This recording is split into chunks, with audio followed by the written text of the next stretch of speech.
Hello, my name is Randall Williams, and today's class is on Permit Required Confined Spaces.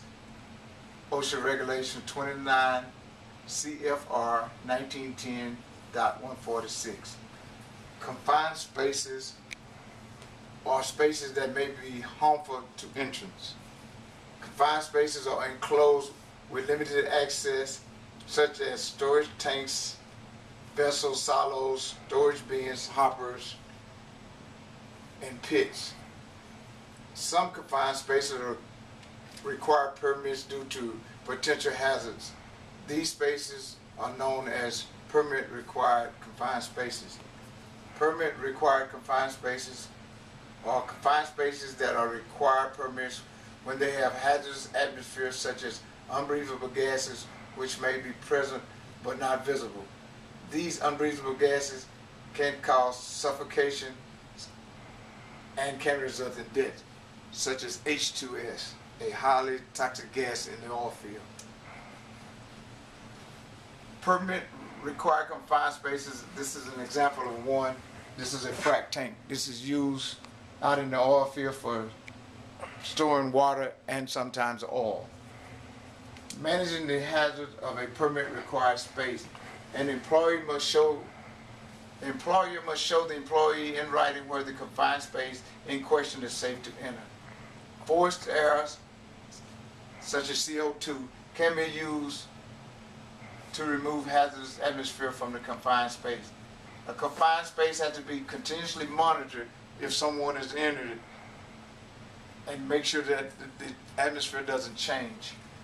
If an alarm goes off and the monitor indicates that the atmosphere has become hazardous within the confined space, everyone has to leave the confined space immediately. This is a permit sign that you will see on the front of most confined spaces. Danger, permit required, confined space, do not enter. And it means exactly what it says. Do not enter a space that is marked danger. This is a permit that has to be filled out before anyone can enter a permitted confined space. Entrance in a confined space. When working in a permitted confined space, there has to be a way of knowing where everyone is. A roster with everyone's name on it will work. While entrants are working in a confined space, an attendant has to be outside of the confined space at all times. If the attendant of the confined space notices an entrance working in a confined space acting differently or sluggishly, then the work in that confined space has to be stopped immediately, and everyone in that space has to be removed. And check the roster to make sure that no one is left in. Testing for air in a hazardous space. When testing for atmosphere hazard, you test first for oxygen, then test for combustible gases, vapors, and then for toxic gases. When rescuing entrants from a confined space, if an entrant in a confined space cannot get out on his own, then someone with knowledge of how to get someone out has to go in and rescue him.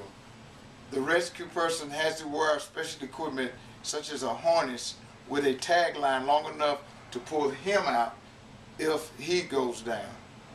This is an example of some of the equipment that is used to go in to rescue someone in a confined space.